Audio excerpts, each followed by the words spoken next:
Hola a todas las personas que nos siguen en este canal. Vamos a seguir con la lectura de este libro, el 12º Planeta, escrito por Zecharia Sitchin, fallecido en el 2010 en Estados Unidos, Nueva York. La lectura anterior hablábamos de que Zecharia Sitchin le atribuye a Nangnar, un hijo de Enlil, el supuesto robo de los instrumentos de poder de Enlil.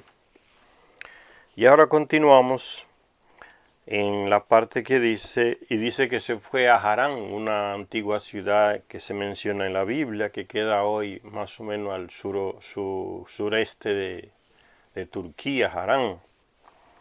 Abraham viajó a Harán, dice en la Biblia por ahí. Dice, cuando se descubrió el templo de Sin, o sea, el hijo de Nangnar Sin, se refiere a Nangnar Sin, el hijo de Enlil. Cuando se descubrió el templo de Sin en Harán, construido y reconstruido a lo largo del milenio, o sea, se destruía y se reconstruía en las mismas bases del antiguo local, durante unas excavaciones que duraron más de 50 años, que esos europeos y estadounidenses ahí excavando, se encontraron dos estelas, o sea, dos pilares de piedra conmemorativos en los que solo había una inscripción, y era un registro dictado por Adad-Guppi, una suma sacerdotisa del dios Sin, Nangnar Sin, sobre cómo rezaba y organizaba el retorno del dios Sin, pues algún tiempo antes, Sin, el rey de todos los dioses, se enfureció con su ciudad y su templo, y subió al cielo. Subió al cielo, dice. No se imaginan ese cielo que nos han pintado las religiones, que no es nada de eso.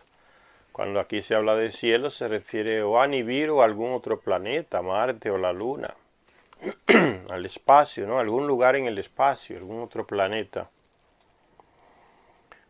Y subió al cielo, se enojó con su ciudad y su templo y subió al cielo. O sea, abandonó su residencia en su ciudad y se retiró a otro lugar, puede ser a Marte, a la Luna o a Nibiru, dice. Y pasaba que cuando el Anunnaki, que es el llamado Dios, se retiraba de su ciudad, entonces la ciudad decaía a todos los niveles, paraba de progresar.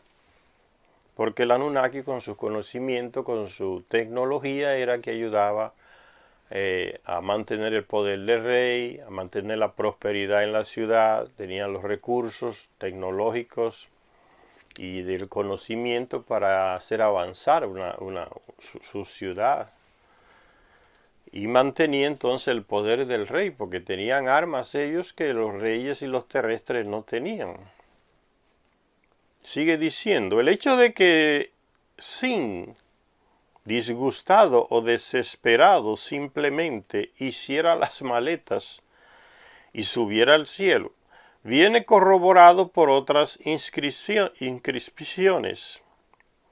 En estas se nos cuenta que el rey asirio Asurbanipal recobró de ciertos enemigos un sagrado sello cilíndrico del más costoso jaspe, una piedra preciosa, y que lo mejoró dibujando sobre él una imagen del dios Sin.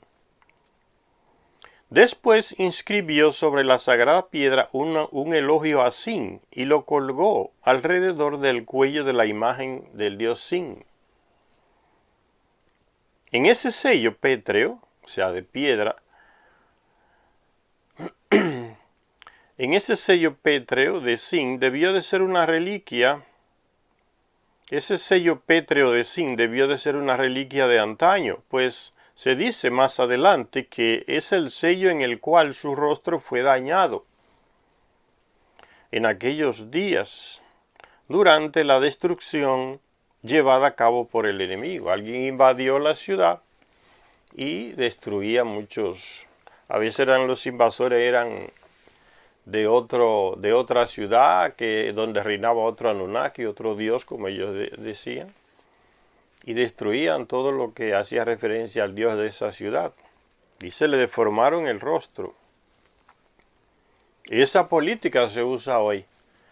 La usan sobre todo esos países, algunos países europeos que les gustan robar los tesoros arqueológicos de otros lugares, o llamados arqueólogos estadounidenses también, que no se pueden llevar unas reliquias que aparecen, o unas estatuas que aparecen en algunos países, y van y le deforman la cara para que los antropólogos nativos o que pueden investigar no propaguen esa imagen. El robo arqueológico y la destrucción arqueológica, y también se los llevan para sus museos allá y los esconden y no dejan que nadie los estudie. Se están escondiendo información. Ni las estudian, ni las promueven, ni las propagan, y tampoco dejan que las personas del propio país vayan allá. Y eso también lo hace España con muchos tesoros arqueológicos de aquí de América. Lo tienes allá acumulado en sótanos, un museo de América Latina, y no deja que nadie vaya a investigar. Cuando va uno de aquí le enseñan lo mínimo, pero no dejan que profundicen todo lo que hay de Latinoamérica. El robo arqueológico para apagar la memoria de estos países donde son las reliquias. Sigue. Se cree que la suma sacerdotisa llamada Adad-Gupi, que había nacido durante el reinado de Asurbanipal, era también de sangre real. Normalmente esas sacerdotisas y el sumo sacerdote eran escogidos de un grupo selecto de personas y eran formados, el Anunnaki le daba ciertos conocimientos, y de ese grupito selecto sacaban a veces esposas para ellos, mujeres para ellos mismos, los Anunnaki, tener hijos con ellas. A veces salían de ahí los reyes, y seguían saliendo los sumos sacerdotes de esa casta que ellos seleccionaban, y vivían ahí en la residencia del Anunnaki, que el terrestre le llamaba templo. Entonces dice, se cree que la suma sacerdotisa que había nacido durante el reinado de Asurbanipal, sacerdotisa del dios Sin, o sea que le servía en su templo a él ahí, era de sangre real. En sus súplicas a Sin le proponía un práctico acuerdo. Ella le propuso restablecer los poderes de Sin sobre sus adversarios a cambio de ayudar al hijo de ella, Nabu-Naiti, a convertirse en soberano de Sumer y Akkad. Sumer y Akkad fueron las dos ciudades entonces en lo que se convirtió el imperio o la civilización sumeria. Se fundió en esas dos grandes ciudades que eran como ciudades-estados ahí en Mesopotamia, y surgió entonces el reino de Akkad y Sumeria. Y ella le propone esto, entonces, restablecer, dice, le está suplicando al Dios para que vuelva a la ciudad, para que prospere la ciudad. Y ella le hace una promesa, le dice, vamos a hacer un acuerdo. Entonces, para que ustedes vean, cuando llaman de dioses, póngalo entre comillas, ¿con qué Dios no hace un acuerdo? De esta manera, un acuerdo político, para que Él venga y resida aquí, y se le sirva, come y beba y vive en este lugar. Entonces, cuando se habla de dioses antiguos, no se imaginen que son como ese dios de las iglesias, son personas de otro planeta.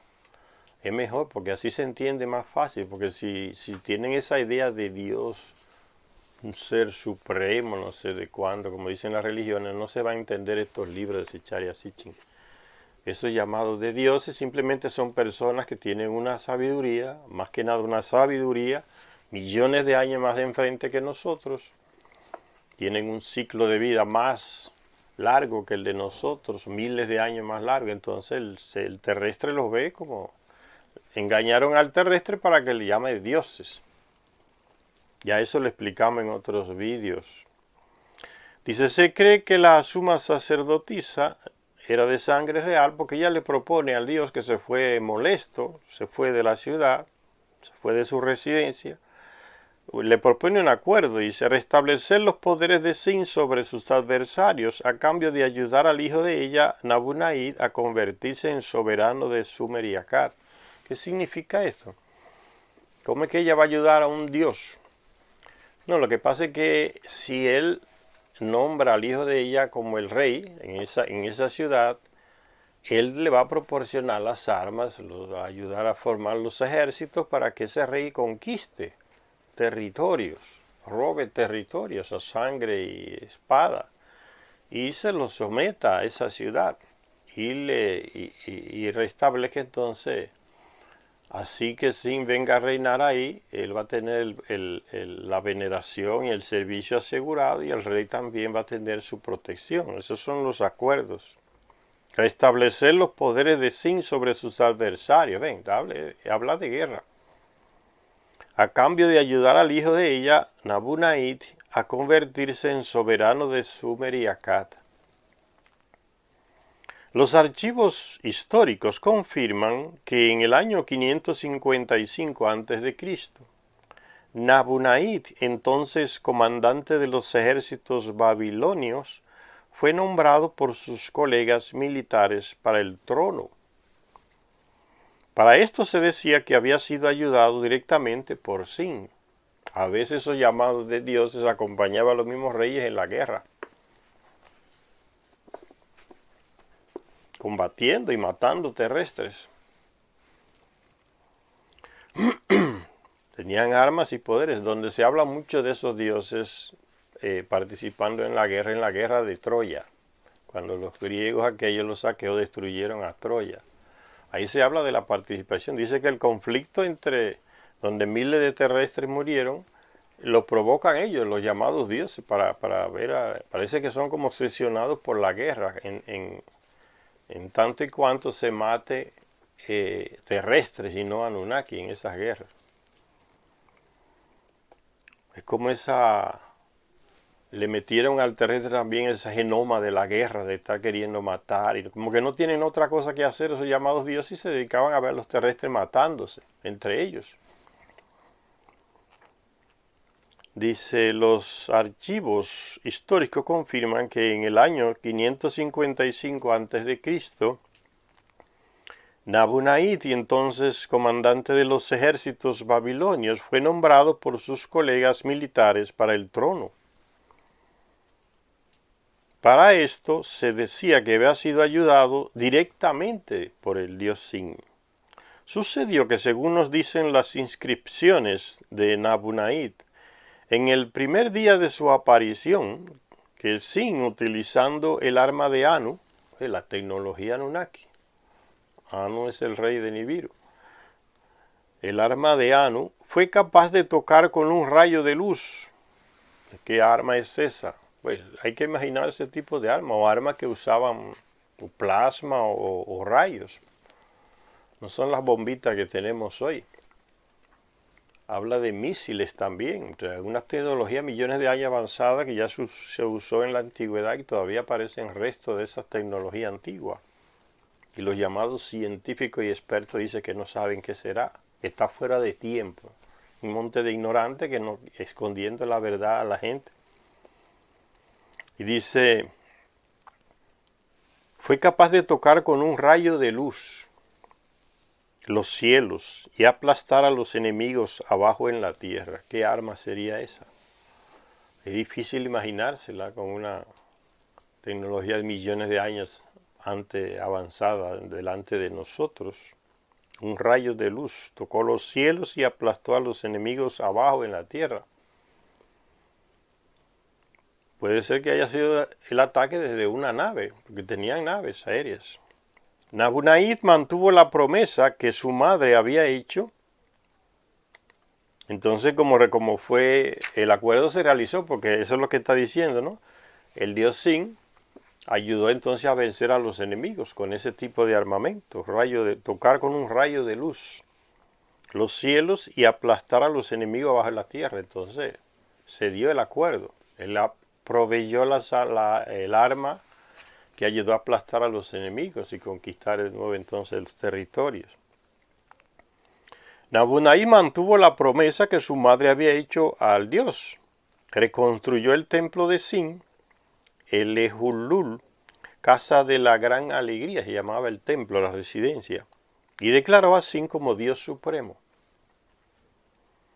Es entonces, fíjense lo que se creó entre los Anunnaki y los terrestres, una dependencia mutua.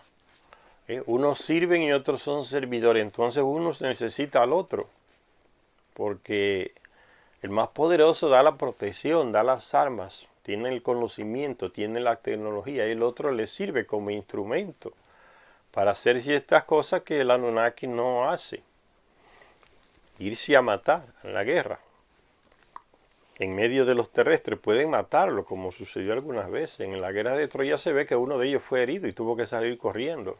Irse a la residencia de los otros, lo hirieron, los terrestres. Entonces no se arriesgaban tanto en la guerra, preparaban a los ejércitos de los terrestres que se maten ellos allá. Y ellos se quedaban en un lugar más o menos estratégico, en el monte ya mirando de lejos, o en sus naves aéreas, hacían un aporte y se retiraban. Y eso es lo que está haciendo Estados Unidos en Ucrania. Que se maten los ucranianos, hasta el último ucraniano que se mate, nosotros le mandamos las armas. Están haciendo exactamente el mismo papel. El que tiene la mayor tecnología aporta las armas y los que viven allá, entonces que se maten entre ellos. Fíjense cómo se repite en la historia. Por eso estos libros hay que adecuarlos a la realidad actual, porque se sigue repitiendo todo. Nabunai mantuvo la promesa que su madre había hecho al Dios. Reconstruyó el templo de Sin, llamado Ejulul, la residencia, casa de la alegría, y declaró a Sin como Dios supremo. Fíjense, ya ahora son los reyes que declaran al Dios supremo a los Anunnaki. El Anunnaki lo declara rey al terrestre, lo nombra rey, y aquel entonces le devuelve el favor nombrando al Anunnaki como el Dios supremo de esa ciudad donde va a ser servido, o sea, va a tener servicio todo lo que necesite, no va a tener que hacer nada, porque como que cayeron en esa vagancia los Anunnaki, ¿no? ¿Quién me servirá? ¿Quién me hará todo? El terrestre. Entonces se cayó en la dependencia.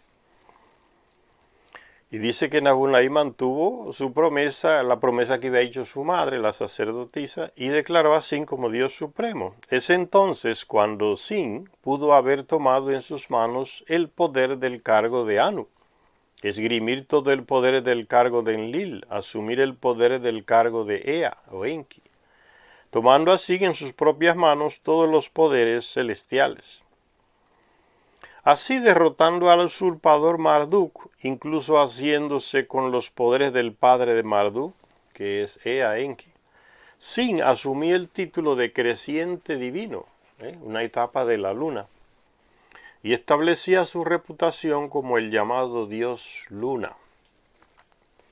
Esa es una versión que presenta aquí Zecharia Sitchin, porque se le llama el Dios Luna y otras. ¿Cómo pudo Sin, del que se dice que había vuelto al cielo, disgustado, realizar tales hazañas de vuelta a la tierra? Nabunai, al confirmar que Sin se había olvidado de su ira y había decidido volver al templo, a su residencia, Ejulul, confirmó el milagro. Un milagro que no ha sucedido en el país desde los días de antaño. Había tenido lugar una deidad, El país es Sumeria y Akkad, el reinado de Sumeria y Akkad, el país. Que no ha sucedido en el país desde los días de antaño. Había tenido lugar, una deidad ha bajado del cielo. Este es el gran milagro de Sin, dice un texto antiguo, que no ha sucedido en el país desde los días de antaño, que la gente del país, o sea, Sumeria y Akkad, no ha visto ni ha escrito sobre tablillas de arcilla para conservarlo para siempre. que Sin, señor de todos los dioses y diosas, residiendo en el cielo, ha bajado desde el cielo. Lamentablemente no se aportan detalles del lugar y la manera en la cual Sin aterrizó de regreso a la tierra, pero sabemos que fue en los campos que rodean Harán que Jacob, en su viaje desde Canaán para encontrar una novia en el viejo país, viejo país, o sea, en la región de Mesopotamia, le llaman el viejo país, donde comenzó para ellos la civilización, vio una escalera apoyada en tierra y cuya cima tocaba los cielos. Y he aquí que los ángeles del Señor subían y bajaban por ella. Es un texto del Génesis, donde aparece ese relato donde Jacob, viajando desde Canaán, vio ese lugar, se encontró y dijo, aquí este lugar parece que es de los dioses, y levantó una estela en ese lugar, iba de camino a Harán. Al mismo tiempo, entonces Charasichi nos está queriendo decir que quizás es el momento en que ese Dios, es un relato en que ese Dios baja, llega, vuelve a su ciudad y desciende ahí en su nave. Eso es lo que nos está queriendo decir Charasichi, que quizás fue ese hecho ya mencionado en la Biblia. Por eso dice, no se aportan detalles del lugar y la manera en la cual Sin aterrizó de regreso a la tierra. Viene en una nave, ¿no? Tiene que aterrizar. Sería ese hecho mencionado en la Biblia, donde Jacob ve una escalera que sube al cielo, ¿no? Y gente subiendo y bajando por ella. Al mismo tiempo que Nabu-Nait restauraba los poderes y los templos de Nan-Nar-Sin, restauró también los templos y el culto de los hijos gemelos de Sin, que son ¿quiénes? Inanna, la dama de Anu, y Utu, el resplandeciente. Son dos gemelos, hijos de Nan-Nar-Sin. Entonces los restaura a ellos también en esa ciudad, al padre y a los hijos. Ambos eran hijos de Sin y de su esposa oficial Ningal, siendo así por nacimiento miembros de la dinastía divina, o sea, de los Anunnakis. Dinastía divina. Inanna era técnicamente la primogénita, pero su hermano gemelo Utu era el hijo primogénito, y por tanto el hijo es el que hereda entre los Anunnaki, la mujer no hereda. Y por tanto el heredero dinástico legal. A diferencia de la rivalidad que existía en el caso similar de Esaú y Jacob, aquí Charasichi hace una referencia, una comparación con lo que el texto aquel de la Biblia, que habla de Esaú y Jacob, los hijos de Isaac. Los dos niños divinos crecieron muy unidos entre sí, a diferencia de Esaú y Jacob, que crecieron como desunidos. Aquí dice que Inanna y Utu crecieron juntos, se ayudaban mutuamente, compartían experiencias y aventuras. ¿Qué tipo de aventuras? En otros textos parece que se dicen que eran aventuras amorosas entre los dos gemelos. Se ayudaban mutuamente, y cuando Inanna tuvo que elegir marido entre los dos dioses, fue a su hermano en busca de consejo. Inanna y Utu habían nacido en tiempos inmemorables, cuando solo los dioses habitaban la tierra. Eso fue antes, miles de años antes del diluvio, habían nacido. Y ahora está hablando aquí textos que son ya después del diluvio. Por eso, como decíamos en la lectura del libro perdido de Enki, los Anunnaki, su ciclo de vida es diferente al de nosotros, es más prolongado. Un año aquí en la tierra es igual a un año de Nibiru, es igual a 3.600 años aquí en la tierra. Entonces imagínense cuánto vivían esos señores comparado con el ciclo de vida de nosotros. Y dice entonces que Inanna y Utu habían nacido en tiempos inmemoriales, o sea, antes del diluvio, miles de años, cuando solo los dioses habitaban la tierra, o sea, el ser humano no había sido creado por los Anunnakis todavía. La ciudad dominio de Utu se llamaba Sipar, que significa ciudad pájaro, donde estaba el espacio puerto donde descendían y subían las naves, desde Nibiru hacia Marte o hacia Nibiru. Sigpar, la ciudad pájaro. Ahí comandaba, el comandante ahí era Utu. Entonces era un hombre experto en naves, en administración, en vuelos espaciales. Por eso lo nombraron el comandante ahí, en Sigpar, Utu, gemelo de Inanna. Y él fue el que le enseñó a Inanna, a su hermana, a pilotar nave y todas esas cosas. Dice, Sigpar estaba entre las primeras ciudades que habían establecido los dioses en Sumer.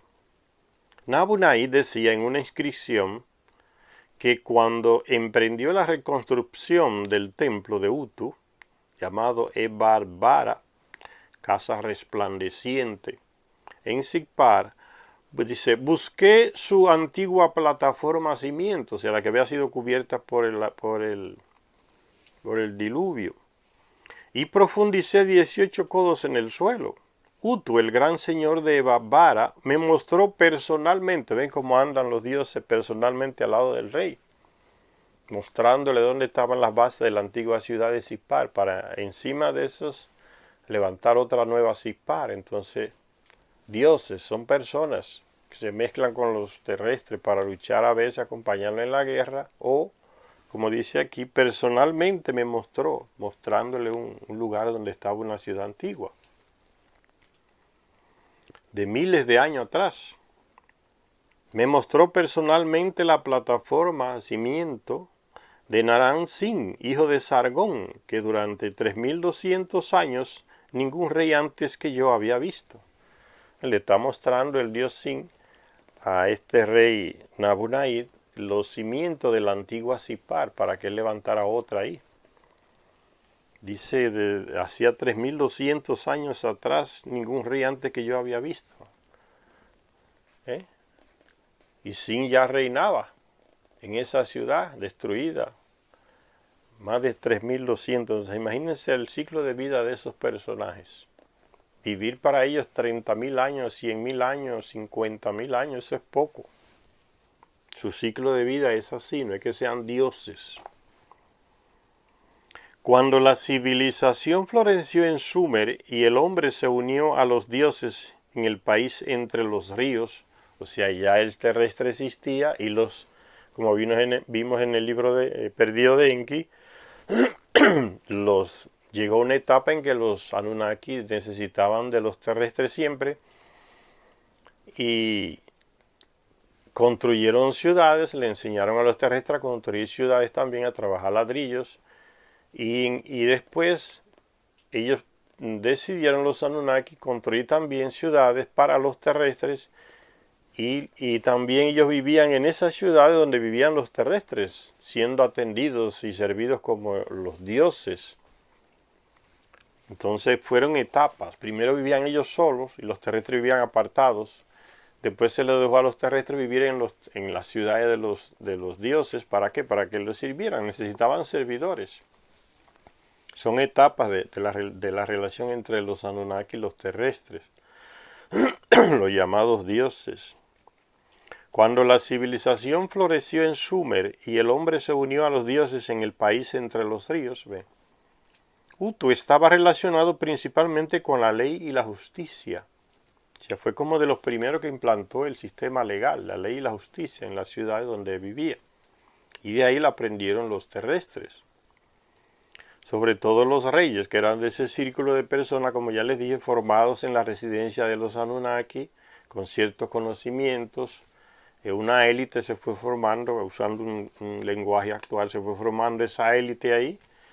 Y de esa élite sacaban los Anunnaki a los reyes, a los sumos sacerdotes, mujeres para ellos también. Y las mujeres sacaban hombres como esposos para ellas también de esa élite. Dice, Utu estaba relacionado principalmente con la ley y la justicia. Varios códigos legales primitivos, aparte de acogerse a Anu y a Enlil, se presentaron también en busca de aceptación y adhesión, porque fueron promulgados de acuerdo con la palabra verdadera de Utu. El rey babilonio Hammurabi inscribió su código legal en una estela en cuya parte superior se le representó a él recibiendo las leyes de mano del dios Sin. Aquí en esta figura aparece el dios Sin recibiendo las leyes, el dios, el rey recibiendo las leyes del llamado dios Sin. Las leyes, dice aquí. Pero también está recibiendo aquí como una cuerda de medir para que haga una construcción de una cuerda de medir. Parece que el llamado Dios tiene en la mano una especie de cuerda de medir, entregándosela al rey para que le construyan sus ciudades. Es como una imagen diciéndole que le está entregando los planos arquitectónicos de la construcción que va a levantar.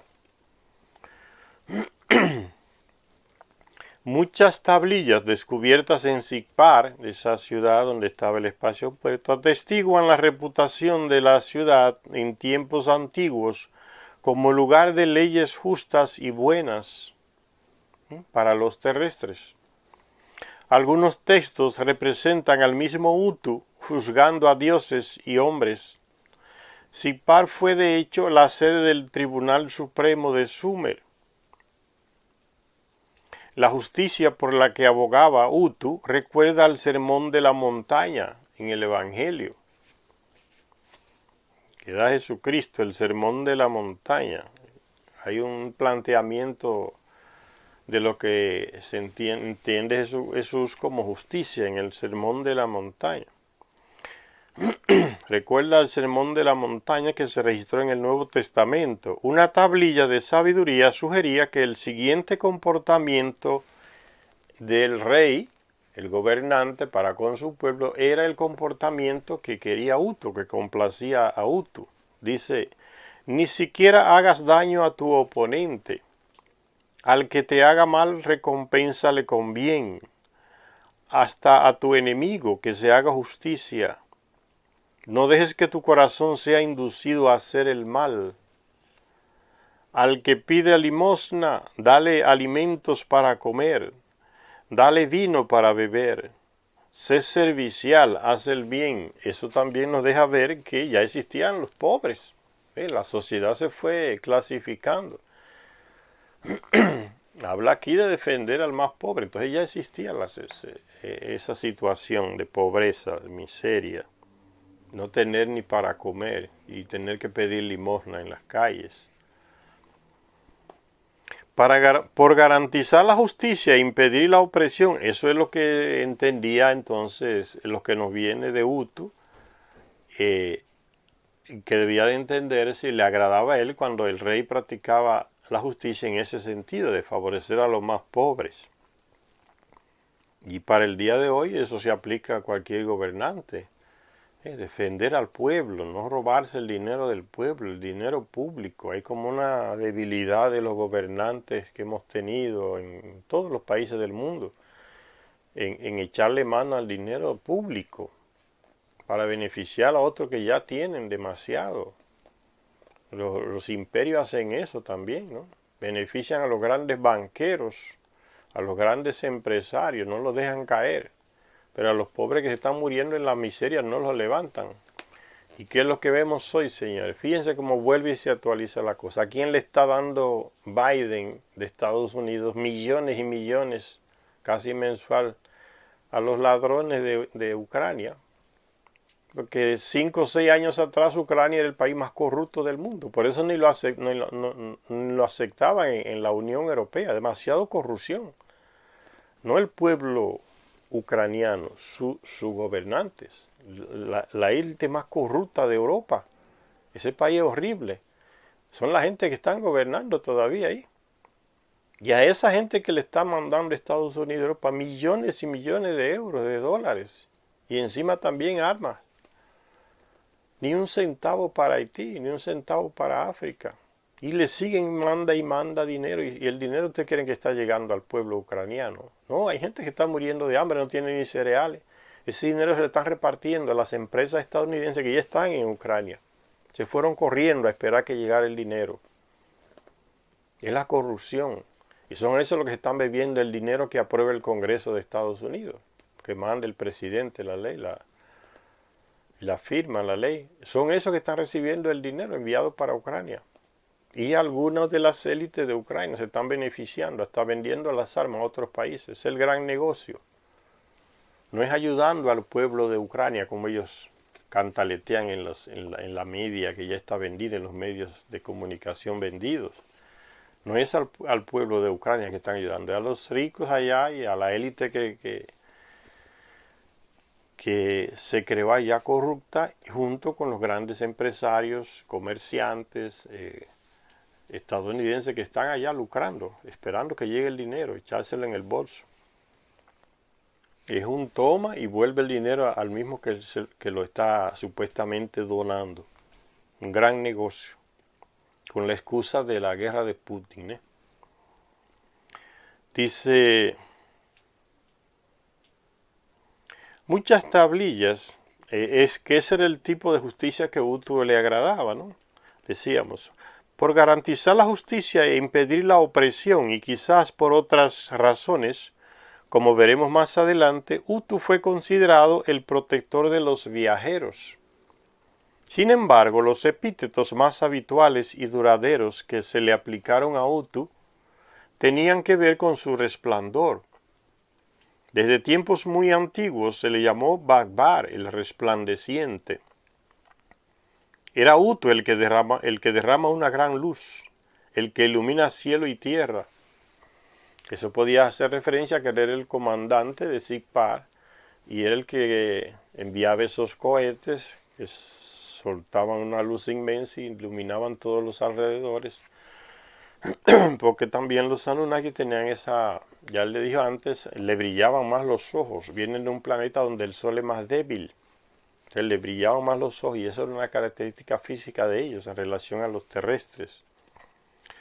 Pero también puede ser que tuvieran esa tecnología, son millones de años enfrente de nosotros, ¿no? Que tenían un brillo, les salía una luz, un brillo, diferente a nosotros los terrestres. Puede ser eso, el resplandeciente, ilumina cielo y tierra. Hammurabi en su inscripción llama al dios por su nombre acadio, Shamash, que en lengua semita significa sol. De ahí que los expertos, dice Zecharia Sitchin, los expertos europeos estadounidenses, aceptaran que Utu Shamash fuera el mesopotámico dios Sol, el dios Sol. Más adelante mostraremos que aunque a este dios se le asignara el Sol como homólogo celeste, o sea, a cada uno de los Anunnaki, no a cada uno, a los principales Anunnaki siempre se le asignaba un planeta como su imagen, ¿no? Como hacían los griegos, ¿no? A los dioses le asignaban un planeta, Mercurio, Neptuno, Urano, el dios Marte. Eso es lo que está queriendo decir aquí Zecharia Sitchin.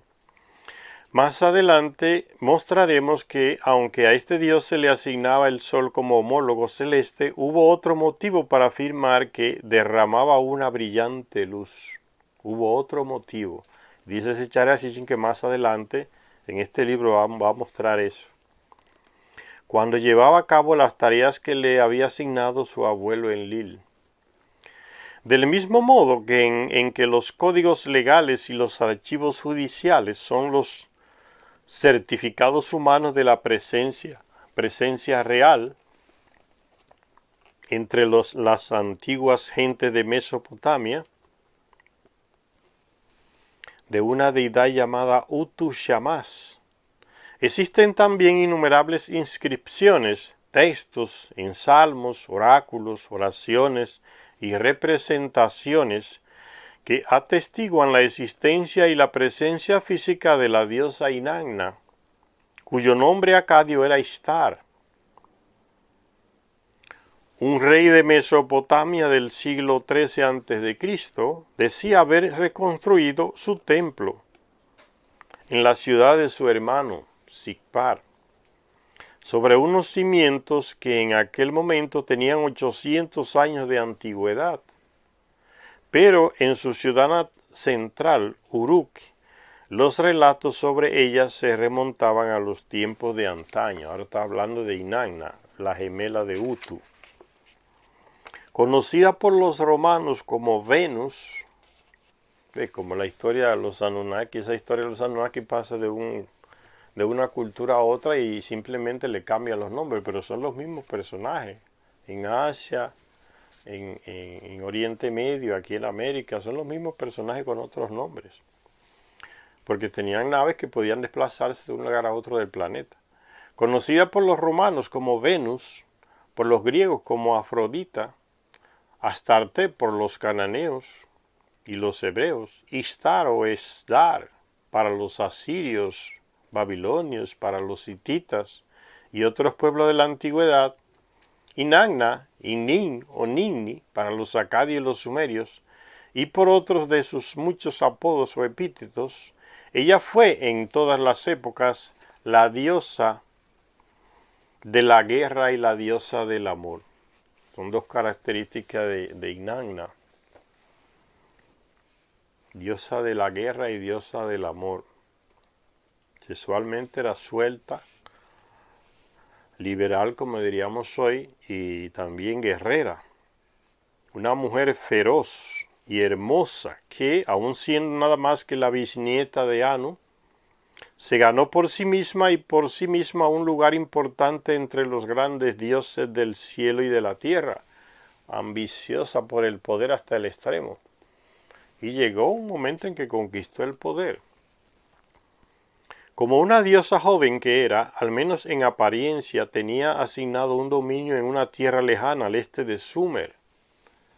En el libro perdido de Enki vemos que a ella se le asignó la tercera región, lo que hoy es la India, por ahí esos lugares.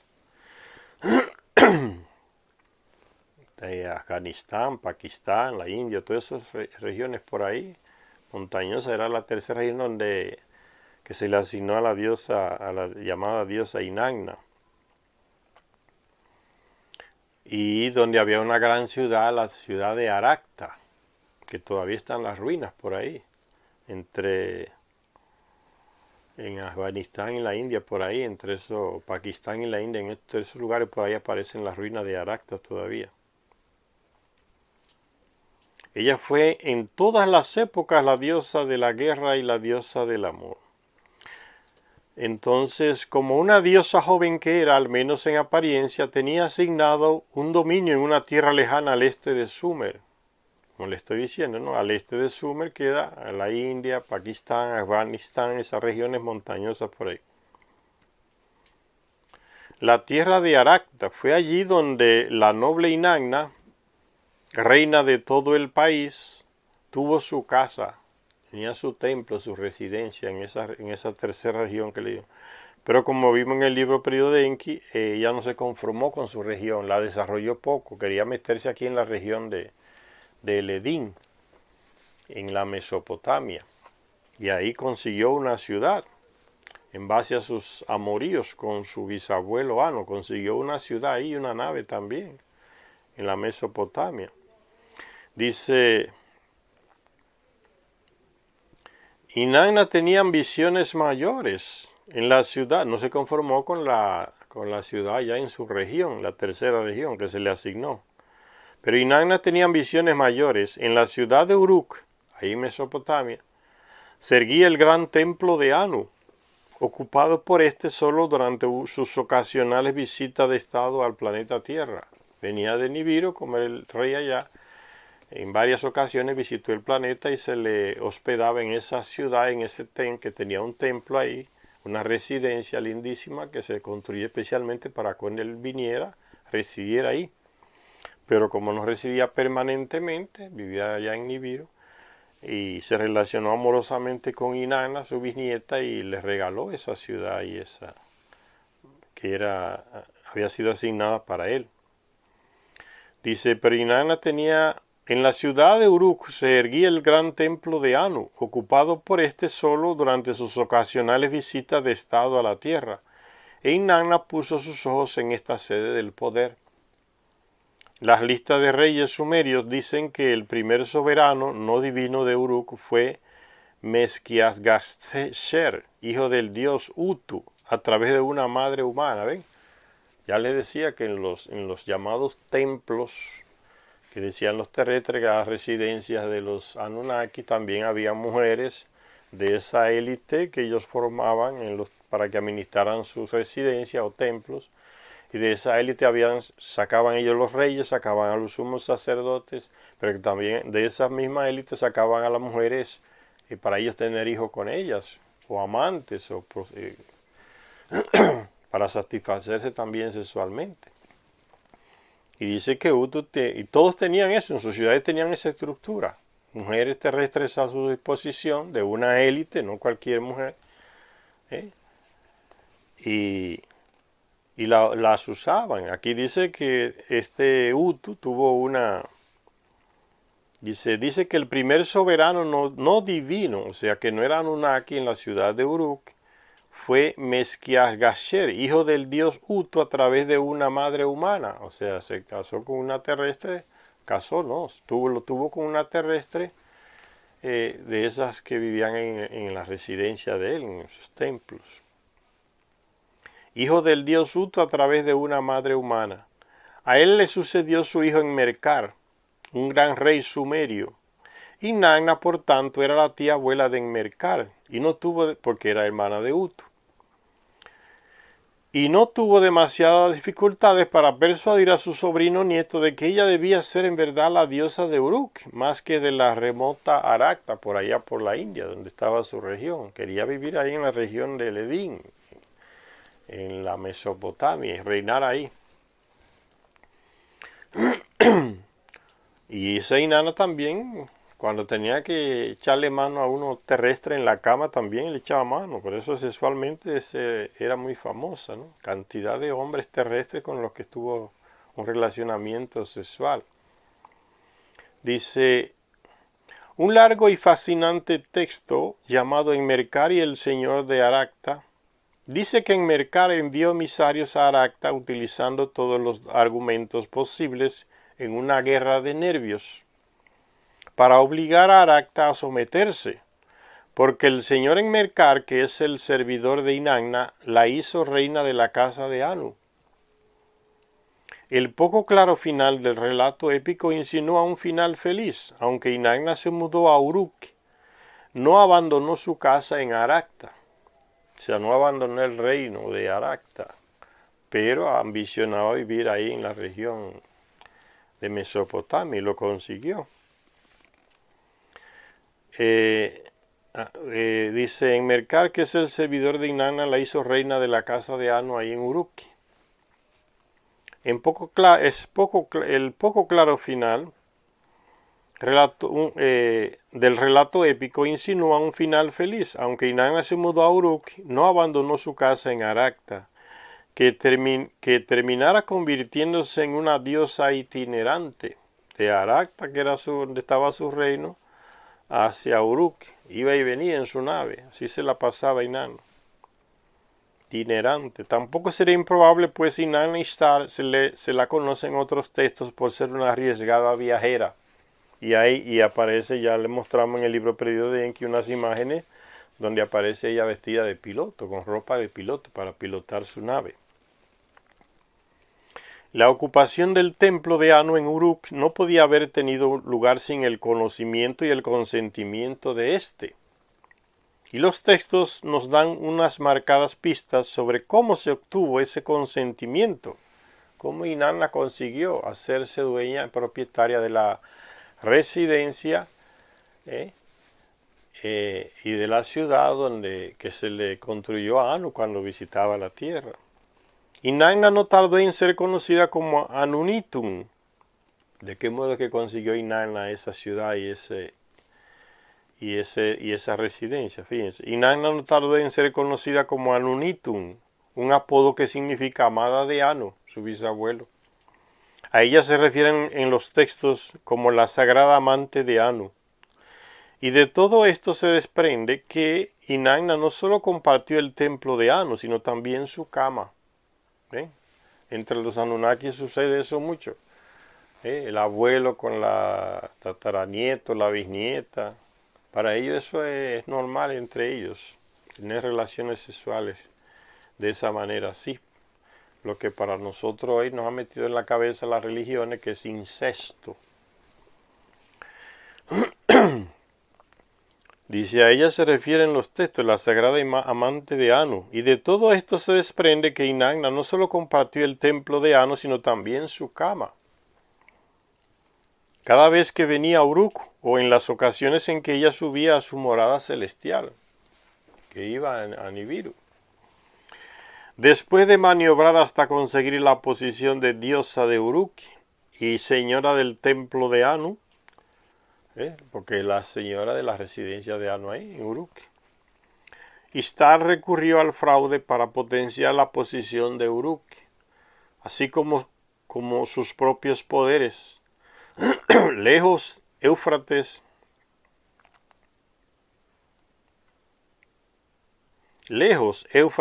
abajo, está hablando del río Éufrates, que va desembocando ahí en Mesopotamia, en el sur. Éufrates abajo estaba la antigua ciudad de Eridu, la primera ciudad que se fundaron los Anunnaki. Recuerden el libro perdido de Enki. Enki la fundó para él, la residencia de él ahí permanentemente, en el sur de la Mesopotamia, ahí, cerca de los pantanos de lo que hoy es Irak. A Éufrates abajo estaba la antigua ciudad de Eridu, el centro de Enki. Siendo conocedora de los grandes conocimientos del Dios en todo tipo de artes y ciencia de la civilización, o sea, ya tenía los conocimientos, tenía conocimiento de que Enki era un genio en eso de civilizaciones, conocimiento de todo tipo. Y Inanna tomó la decisión de rogar, pedir prestados o robar estos secretos, intentando utilizar obviamente sus encantos personales. Ya lo vimos en el libro perdido de Enki, como hizo Inanna para ir a visitar a Enki en su ciudad Eridu, ir sin ropa interior y provocar a Enki con su físico, con su cuerpo, y consiguió. Se puso a beber con él y él se emborrachó, estaba más mayor que ella. Y ahí aproveché y le robó como los discos duros, diríamos hoy, donde estaban todos esos conocimientos para levantar una civilización, y huyó con ese robo que hizo, utilizando sus encantos personales, o sea, su físico. Inanna se las ingenió para visitar a su tío abuelo Enki a solas. Este hecho no le pasó desapercibido a Enki, que instruyó a su maestresala para que preparara cena para los dos. El hombre se encantó con la presencia de su bisnieta tan sensual, y que lo iba a visitar sola, como ya les dije, sin ropa interior, porque lo dice en el texto que leímos en el libro perdido de Enki, que los provocaba mostrándole la vulva por debajo de la ropa cuando se levantaba o se abajaba. Y él se alocó y comenzaron a beber y lo emborrachó. Se quedó él emborrachado y ella no. Y entonces cuando ella llegó, como veíamos, él mandó a su servidor que preparara todas las habitaciones, la habitación de él, y la acomodara. Él pensaba que Inanna era pan comido, como decimos, y el pan comido fue él. Entonces que Enki le dice a su servidor: ven, Isimut, mi maestresala, escucha mis instrucciones, te he de decir algo, ten en cuenta mis palabras. La doncella, completamente sola, ha dirigido sus pasos hacia el Apsu. Que la doncella entre en el Apsu de Eridu. Dale de comer pasteles de cebada con mantequilla. Escánciale agua fría que refresque su corazón. Dale de beber cerveza. Que es un texto que dice de la invitación que le hace Enki a su servidor para que prepare el ambiente, para que, dice doncella, se sienta bien el ambiente ahí. Feliz y bebido, dice, Enki estaba preparado para hacer cualquier cosa que le pidiese Inanna. Ya estaba borracho. Y ésta audazmente le pidió las fórmulas divinas que eran la base de una elevada civilización. Ese hecho de una mujer que aprovecha su físico y le trastorna la cabeza o al rey, o en este caso a Enki, hay un paralelo en la Biblia, ¿no? Cuando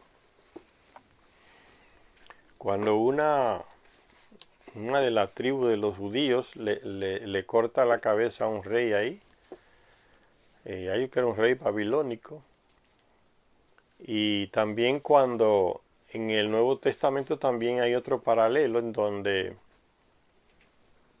el rey le encantó la manera como danzó una mujer ahí y le ofreció la cabeza de Juan el Bautista, porque bebiendo vino medio borracho le encantó los movimientos sensuales de la mujer que fue la moza, la joven a danzarle. Y parece que era la mujer de Herodes, su hija, no sé qué.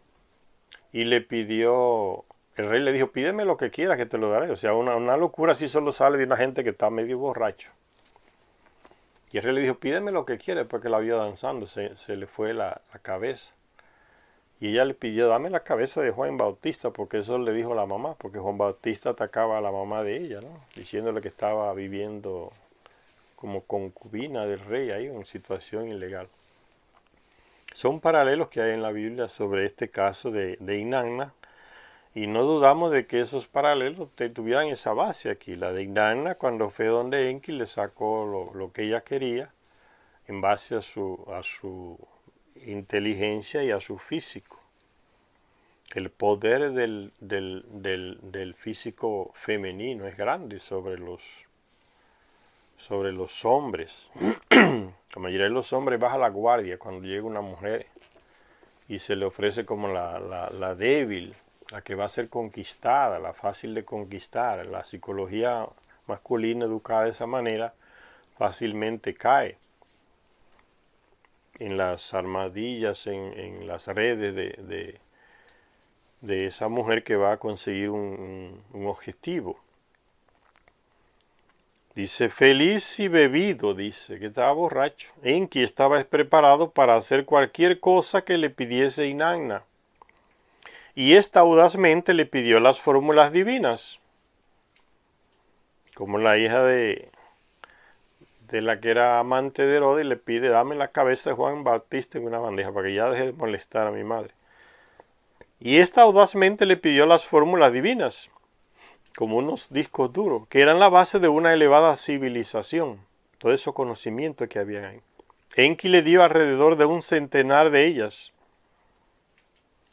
entre las que estaban las fórmulas divinas pertenecientes al señorío supremo, la realeza, las funciones sacerdotales, las armas, los procedimientos legales, la escribanía, el trabajo de la madera, incluso el conocimiento de los instrumentos musicales y de la prostitución del templo. Puro conocimiento en un disco duro, diríamos hoy. Se los robó. El viejo borracho se los entregó, ella se los llevó. Él fue que me los dio.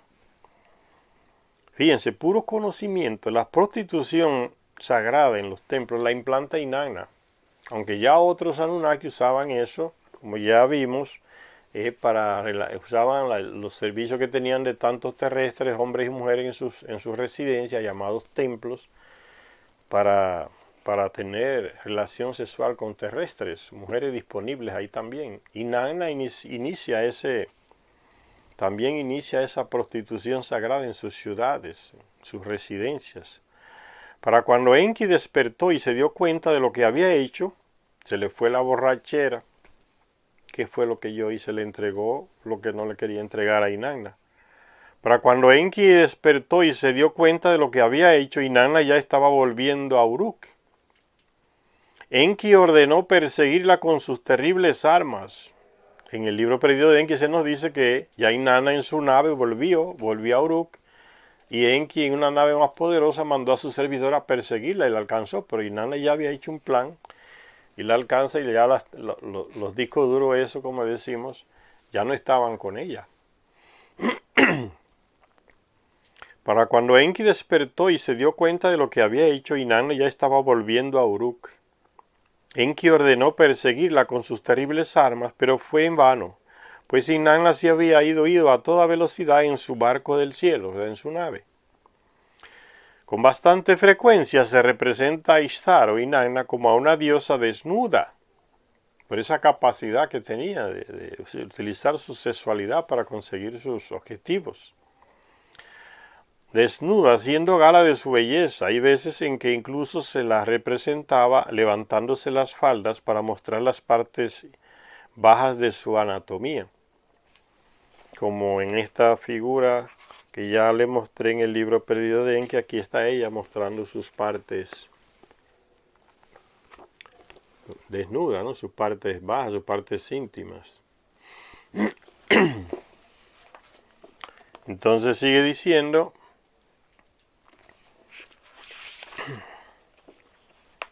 esta capacidad de Inanna de usar sus encantos físicos. Hay otro caso donde ella utiliza también su capacidad física, sexual, para conseguir su objetivo, y no siempre lo consigue. Cuando no lo consigue se molesta. Es una actitud que todavía hoy, fíjense, a miles y miles de años, todavía en muchas mujeres sucede, porque muchos hombres son formados con esa mentalidad, ¿no? De que si una mujer le ofrece, ellos no pueden decir que no, que como que es imposible, ¿no? Resistirse a la atracción de un cuerpo femenino que se les ofrece. Entre las clases populares y también entre gente formada existe esa mentalidad, ¿no? ¿A quién le ofrecen que no coma? ¿A quién le dan pan que no coma? O sea, ¿qué mujer que se le ofrece uno desnudo uno no va a tener relaciones sexuales con ella? Tienen eso esos esquemas, son esquemas, porque no todo el mundo es así. Y las mujeres también tienen el mismo esquema desde la parte femenina. Ellas creen que cuando ellas ofrecen, el hombre no puede resistir. Y cuando resiste, la mujer dice que no, el hombre se pone violento.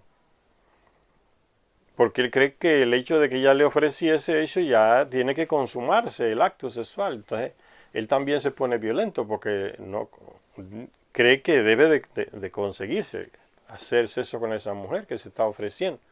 Y ella también tiene exactamente la misma actitud. Cuando ella ofrece, ella piensa que el hombre no puede resistirse. Y cuando él se resiste, ella también se molesta, se pone violenta, la misma actitud. Son esquemas, porque no todo el mundo es así. Pero son esquemas que se repiten a nivel casi general en nuestras culturas. Y parece que la violencia de la mujer cuando es rechazada es más fuerte que la del hombre cuando es rechazado por la mujer. Parece, ¿no? Estoy diciendo, parece. Dice que con bastante frecuencia se le mostraba a esta Inanna o Ishtar haciendo gala de sus atributos de belleza, su físico. Ahora parece, Secharia Sitchin va a dar un ejemplo de un hombre que rechazó esos avances sexuales de una mujer, en este caso de Inanna, y cómo ella reacciona. Dice: Gilgamesh, soberano de Uruk, era rey en Uruk, la ciudad que era de Inanna. Gilgamesh era un tipo altísimo, un gigante casi, el rey Gilgamesh. Hay un libro muy famoso que se llama la epopeya de Gilgamesh. Gilgamesh, soberano de Uruk, alrededor del 2900 a.C., en parte humano y en parte divino, ¿por qué? Porque su madre era una Anunnaki, su padre un terrestre.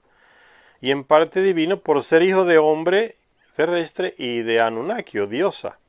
También fue objeto de la seducción de Inanna, aun cuando por aquel entonces ella ya tenía un esposo oficial. Habiéndose lavado después de una batalla y habiéndose puesto un manto con flecos sujetos con una faja, dice de Gilgamesh, la gloriosa Ishtar posó sus ojos en su belleza. Dice en el libro Perdido de Enki, se relata este hecho más detalladamente. Dice que ya lo vio tomando baño y le vio el cuerpazo y lo que tenía en medio de las piernas, y dice que ella se apasionó, lo deseó. La gloriosa Ishtar posó sus ojos en su belleza, la de Gilgamesh, el hombre. Ven, Gilgamesh, sé tú mi amante, ven, dame tu fruto. ¿Ves? Él está llamando a tener relaciones sexuales con ella. Tú serás mi macho, yo seré tu hembra. Pero él la rechaza. Por eso le estaba diciendo que eso de que cuando una mujer ofrece, el hombre no puede resistir, se ha hecho cultura en muchos pueblos nuestros, pero no todo el mundo es así. O sea, no hay un esquema fijo para hombres y mujeres, porque somos distintos, tenemos formaciones distintas, ¿no? Aunque seamos hombres y mujeres. Y ella lo convida a que se relacione sexualmente con ella, porque lo ve, la atrae la visión del cuerpo de ella como atrae al hombre la visión del cuerpo desnudo de la mujer. Pero Gilgamesh sabía con quién estaba tratando, ya conocía las aventuras de Inanna, y le responde: ¿a cuál de tus amantes amaste para siempre, Inanna? Le preguntó. O sea, él no quiso tampoco un relacionamiento casual, una aventura. Dice: ¿a cuál de tus amantes amaste para siempre? Le preguntó él a ella. ¿Cuál de tus acompañantes te complació en todo momento? O sea, que parece que los terrestres no daban cuenta de la capacidad sexual de esta mujer. ¿Cuál de tus acompañantes te complació en todo momento? Dice Gilgamesh. Y recitando una larga lista de sus amoríos, Gilgamesh se negó a complacerla. Con el transcurso del tiempo, a medida que asumía rangos más elevados en el panteón y con la responsabilidad de los asuntos de Estado, Inanna Ishtar comenzó a mostrar más cualidades marciales, y a menudo se la representó como una diosa de la guerra, armada hasta los dientes. En otro texto más amplio, en el libro perdido de Enki, vemos que ella se puso violenta con Gilgamesh, hasta quiso matarlo, porque rechazó sus avances sexuales. Entonces esa mentalidad existe hasta el día de hoy, ¿no? Como ya les dije, las mujeres piensan que cuando ellas avanzan, ofrecen, el hombre no puede decir que no. Si dice que no, lo insultan, lo ofenden. Tú eres un maricón, dice, no te gustan las mujeres, ¿qué? O sea, tratan de atacar moralmente con las palabras. Y los hombres también se ponen violentos cuando la mujer dice no, no te voy a dar. Y él cree que debería darle, ¿no? Porque ella se estaba como ofreciendo. Entonces los dos, hombres y mujeres, reaccionan prácticamente al mismo nivel, pero que eso no se da en todos los hombres y las mujeres, le aclaraba. Entonces dice que pasaba del deseo sexual a la violencia. Es una personalidad como un poco dividida. ¿Y violencia contra quién? Normalmente era contra los terrestres. Dice en el libro perdido de Enki que ella llegó a un momento en que en su ciudad decretaba que todas las mujeres recién casadas, las novias, antes de acostarse con su novio en la noche de boda, tenían que enviárselo a ella, al novio. La primera que lo iba a usar a él era ella, Inanna. Y que normalmente ellos amanecían muertos en la cama. ¿Y qué terrestre podía reclamarle a un Anunnaki? ¿O a dónde iba para que le hagan la justicia? Si al rey lo colocaba el Anunnaki, al sumo sacerdote lo colocaba el Anunnaki, ellos eran los que mandaban. Entonces las novias tenían que conformarse y darse a la tarea de buscar otro novio. Y Nana llegó a eso. Dicen otros textos, como vimos en el libro perdido de Enki. Una diosa guerrera, fíjense, son como dos extremos, ¿no? La violencia sexual, la violencia de matar. Y eso está muy unido hoy, señores. ¿Ven? Eso que yo estoy diciendo tiene unas consecuencias sociales muy serias y muy profundas. La violencia, tanto de mujeres contra hombres, pero más de hombres contra mujeres. Parece que se está viendo eso. No que parece, que es una realidad. Del hombre hacia la mujer, por la cuestión de la sexualidad. Las inscripciones dejadas se le muestra como diosa de la guerra, armada hasta los dientes. Aquí está, en esta figura, armada hasta los dientes, con una cantidad de armas encima. Es una guerrera. ¿Y guerrero qué es lo que hace? Que mata.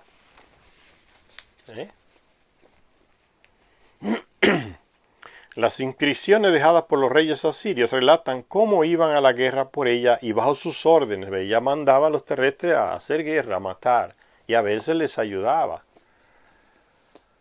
Mandaba a los terrestres. Las inscripciones dejadas por los reyes asirios relatan cómo iban a la guerra por ella, por mandato de ella. Y no es lo mismo que hace el Yahvé de la Biblia, señores. A la gente que sigue ese Dios de la Biblia, de las religiones, el Dios guerrero. El libro de la guerra de Yahvé aparece en la Biblia mencionado, ¿no? Es un criminal. Mandaba a matar y a quemar todo. Mujeres, niños, animales, viejos, todo. Arrasen con todo. Anatema, decía en la Biblia. Constantemente el Antiguo Testamento está lleno de matanza ordenada por los dioses. Son los Anunnaki. Y entre ellos el tal Yahvé ese de la Biblia. Los reyes asirios relatan cómo iban a la guerra por ella y bajo sus órdenes, cómo les aconsejaba directamente cuándo esperar y cuándo atacar. ¿Ve? Son los Anunnaki que le enseñaron a los terrestres a guerrear, a matarse entre ellos también. Y hoy estamos sufriendo las consecuencias de los terrestres matándose a través de guerra. Y si no hay guerra, mucha gente ahora... Hay gente que ya vive de la guerra matando. Si no hay guerra... no se venden las armas. ¿Qué es lo que hacen los Estados Unidos? ¿Cuántos de los años de existencia de Estados Unidos han dedicado a la guerra? Porque es el gran negocio del capitalismo, ¿no? La guerra. Cuando hay paz estamos sin dinero, no entra dinero. Ya tienen para morirse y les sobra dinero, pero quieren más. Entonces, donde hay paz, no queremos paz, queremos que se haga guerra. ¿Para qué? Para vender las armas y seguir acumulando más dinero y más poder. Que se maten miles, a ellos no les importa eso, están obsesionados con la guerra. Dice, cuándo atacar, cuándo esperar, cómo en ocasiones marchaba a la cabeza de los ejércitos, ven. Y cómo en al menos una ocasión concedió una teofanía, o sea, apareció, porque tenían los Anunnaki, por la tecnología que tienen de millones de años enfrente, pueden aparecer y desaparecer, hasta camuflarse, aparecer con el cuerpo de otra persona. Tienen esa capacidad. No hay que ser un dios para eso, es pura tecnología. A la cabeza marchaba a la cabeza de los ejércitos y como al menos en una ocasión concedió una teofanía, o sea, una aparición. Y se apareció ante todas las tropas. A cambio de su lealtad, ella les prometía a los reyes larga vida y éxito. Desde una cámara dorada en los cielos te vigilaré, les aseguraba, desde su nave. Una cámara dorada en los cielos. Entonces esa es la famosa Inanna. Vamos a dejar la lectura de Inanna. En la próxima continuaremos dando más detalles sobre ella en este libro 12º Planeta, para que no se haga muy larga esta lectura. Gracias a todos y a todas las que nos ven en este canal.